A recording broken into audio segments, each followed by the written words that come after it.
Welcome to Career Tools. This week's guidance on email, deleting, and archiving it. Here we go. Folks, this guidance answers the questions of which emails can you delete, which ones should you keep, and why you should delete a lot more of the emails you do, read and unread.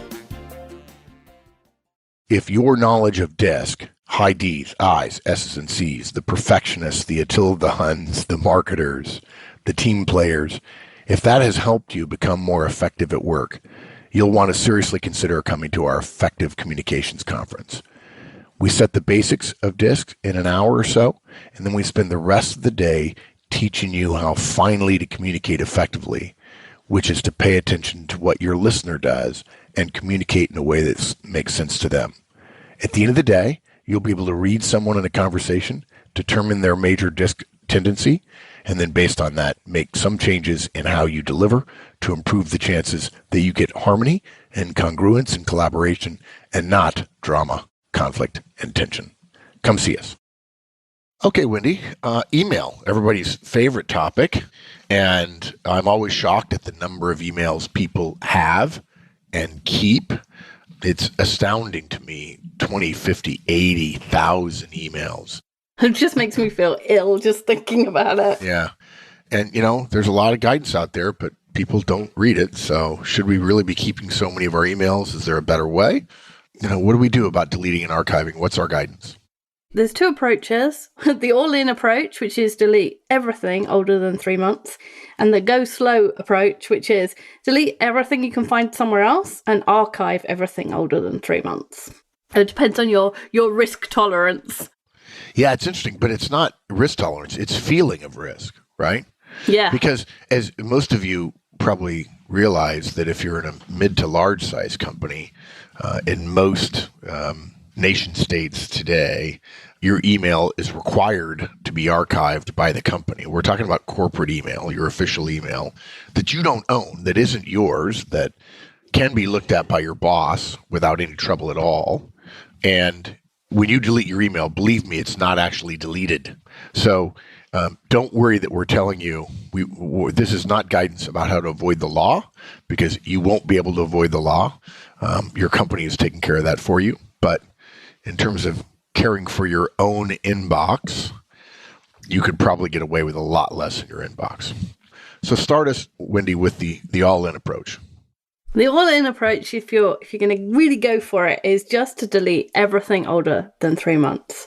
And I can't tell you how nice it feels when you do that, when you have hundreds and hundreds and thousands of emails and you can just clear them out. And it's beautiful and light and empty. And there's a saying that is, the way you do one thing is the way you do everything. So, if you're the kind of person who has a messy desk, you probably have a messy inbox.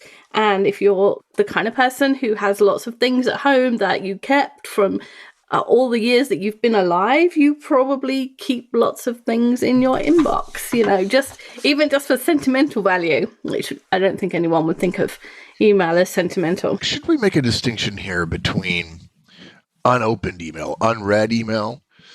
What if somebody has 60,000 emails in their inbox and 9,000 of them are unopened? And of those 9,000, 8,000 are from more than 3 months ago. Are we recommending to delete everything that's unopened more than 3 months ago? Yeah, because if it's unopened and more than 3 months old, you've probably got a reminder. What's the justification? How can we justify that to somebody who clearly thinks keeping that unopened, unread email from 4, 5, 6, 8 months ago is somehow necessary or important? First, you're never going to reply to it anyway. You're never going to open it. If you haven't opened it in 3 months, how old are the emails that you're actually working on? They're probably only from the last 5 days, maybe 2 weeks. So you've got a bunch of stuff which is taking up mental energy and computer power that you're never going to look at. Right. But what about the guys who say, yeah, it's taking up mental energy, I'm worried about it, but I'm also happy that it's there. So it sort of cancels each other out.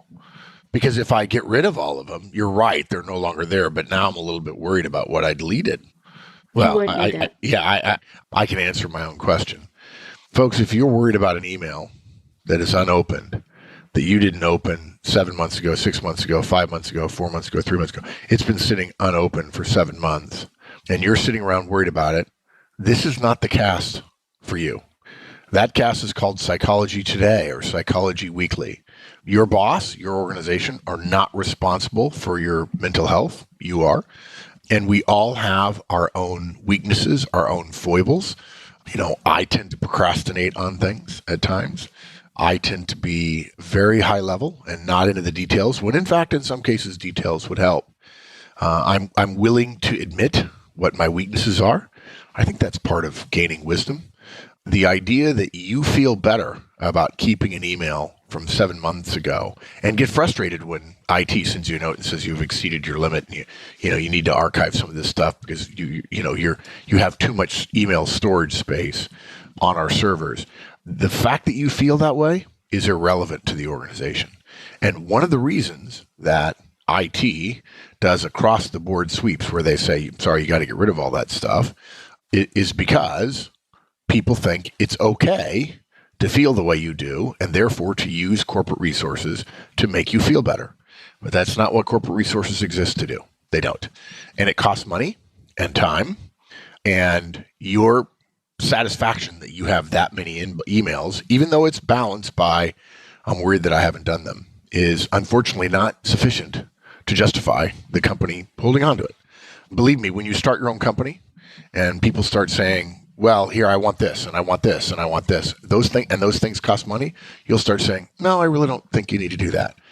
And Wendy, how many stories we read of people who have said, I didn't want to do it, or my boss made me, or I finally cut the cord, my spouse, my significant other, my partner, my boss, a colleague said, you've got to do something, or I inadvertently deleted it all, and I discovered the incredible lightness of being.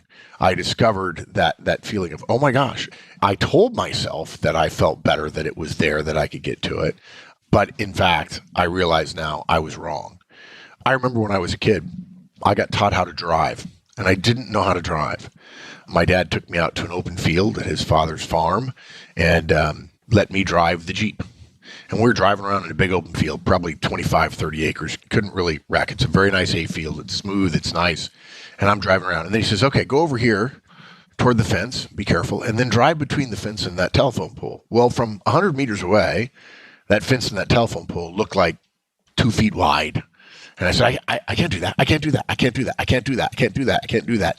And I kept saying it right until the moment that I drove through. And as I got closer, of course, the gap became wider.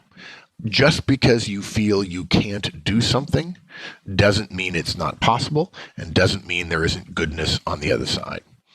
So the answer to the question about how you feel, partially as a high D boss, I say, I don't care.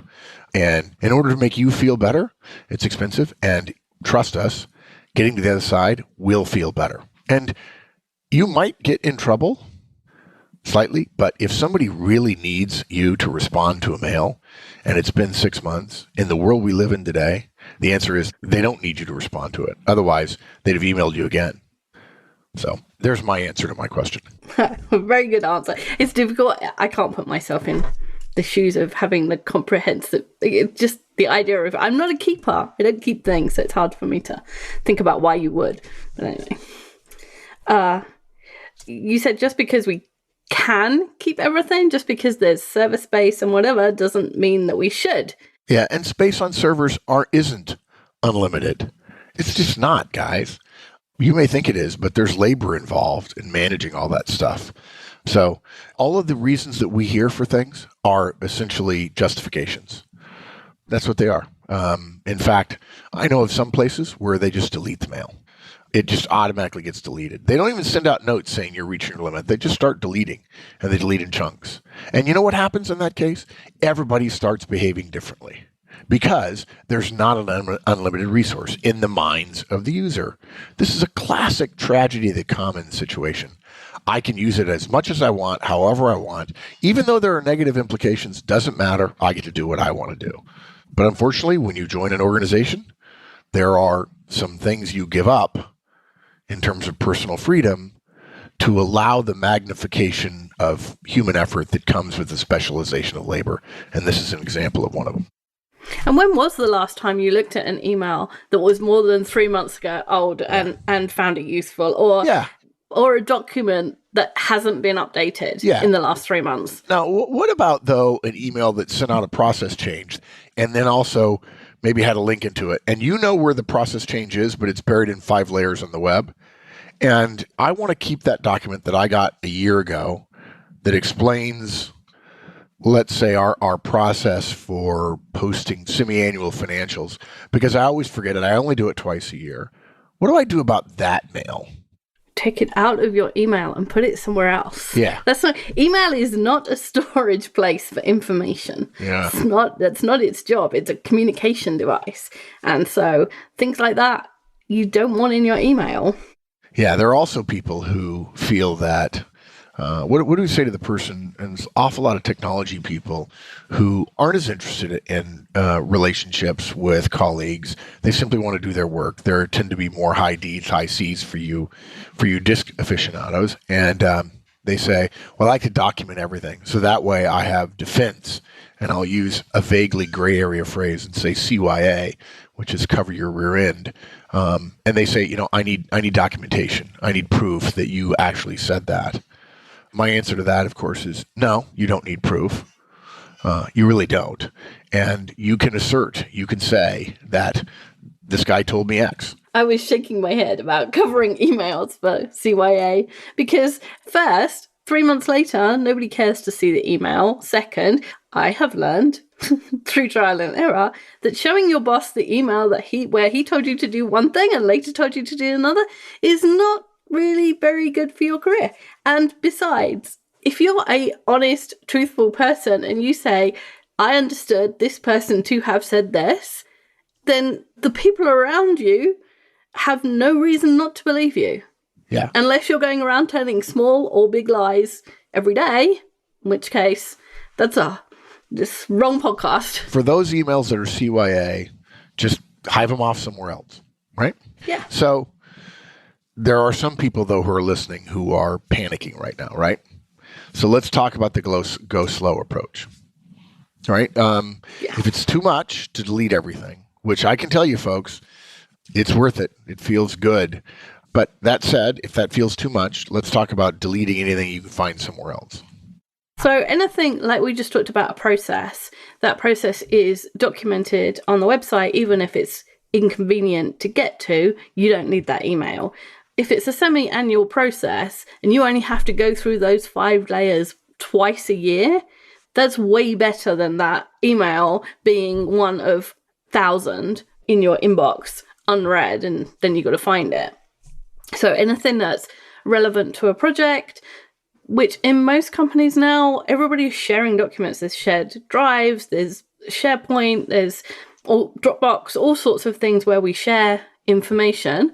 And that's where those kind of things should be, in a space that's available to everybody. If it's confidential and it's only a space only available to you, that's fine. But in some kind of repository, you don't need it in your email. We used to keep things like train timetables printed out on cards on our desks. You can do that in 2 seconds on Google now, and so nobody has them. And there's lots of things like that where that information is readily available. You don't need the email or the document.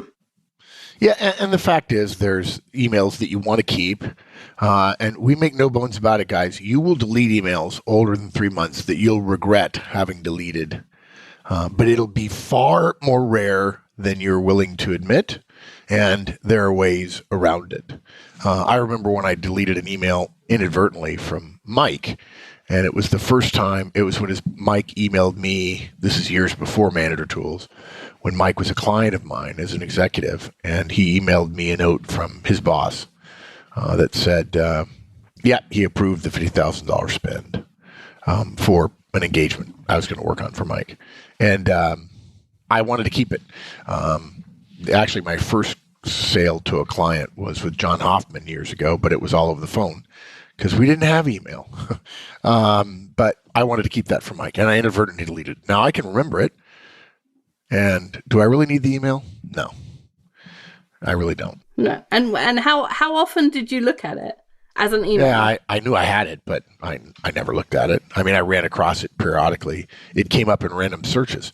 But what's interesting is the only reason to keep something like that is for, I could print it out and put it in my files, but what are the chances anybody's going to ever go through my files? I mean, I'm not going to be so famous that somebody's going to write a book like, on Churchill, and the name of his biographer is escaping me, but boy, is it good. And so what's the good in having it? I have a similar one. The first email exchange Maggie and I sent to each other when we both started at the company, which was around the same time. And yeah, if I think about it, it makes me smile, and it's in there somewhere, but I don't need it. If I deleted it, it would be fine. Yeah. Here's a way to think about this, folks. I remember once somebody telling me, you don't own things. Things own you. Same thing with email. You don't own your email. Your email owns you. And the way you can eliminate that ownership of you is delete it or archive it. Archive it. So if you really don't want to delete stuff, then you can archive it, which is put in a single folder that says everything older than 3 months, or a shorter title, probably because folders need short titles, or an archive. You can, as far as I remember, archive on Outlook. You certainly could on Lotus Notes, which I loved. So if you archive everything and it's gone, or at least gone out of sight, out of mind, and you don't need anything in the next 3 months, then that might tell you something about whether or not you can delete stuff. If you really can't work yourself up to that, then just make sure you keep up with it. So if you did everything today, which is the end of April, then at the end of May, you need to make sure that you deleted February. So you only ever have 3 months in your inbox. It's so much faster to work with. It's fast. You don't have if you do a search and you only have 10 choices rather than 1,000, it's so much more productive. Yeah. And yes, folks, we know that your email is sort of, quote, how you do your business, unquote. But the fact is, things are probably moving so fast that the rare email that you can't find from a year or two ago, somebody else might have it if it's that important. And in the big scheme of things, it's just not going to make that much difference. But the amount of time you spend agonizing over your unread emails and the size of your inbox and so on is far greater than any negative associated with not having that one email you need to have. Every time I've done this, I feel better. And every time I get to a shorter time, like I used to only be able to archive or delete everything older than a year. And then I realized I never look at anything that's older than 6 months. And then I did 6 months. And the difference is incredible. And then, when I was doing 6 months, I realized, oh, wait a minute. I don't look at anything that's older than 3 months. So that went too. Well, what I do is, in my particular case, because we are hosted elsewhere, what I do is I have my mail inbox and I delete it out of there, but it's still on the server. And if I really need it, I can go to the server and do a search. And I don't think about the server. I know it exists. I know how it helps me, but my client is where I do, my email client is where I do all my mail search. And most servers have archiving capabilities because they want you to archive. Yeah, it's so much better for them. Okay. What else? That's it. It's easy. Just delete stuff. It's like highlight, press the delete button. Easy. Yeah. I actually thought when email first came out that I needed to keep all of mine. And I since learned it took me longer. I'm saying now, folks, go ahead and delete or archive if you can't quite go the whole thing. But it took me a while to get there. And once I got there, it was much better on the other side. Mm-hmm. Okay. Thanks, Wendy. Thanks. Bye, everyone. Thanks, everybody. That's it. Come back next week for more great career tools. Career Tools produces actionable guidance for professionals every week. To receive additional materials via our newsletter and to find products for situations you may face, go to www.managertools.com. Search for Career Tools on Twitter and LinkedIn.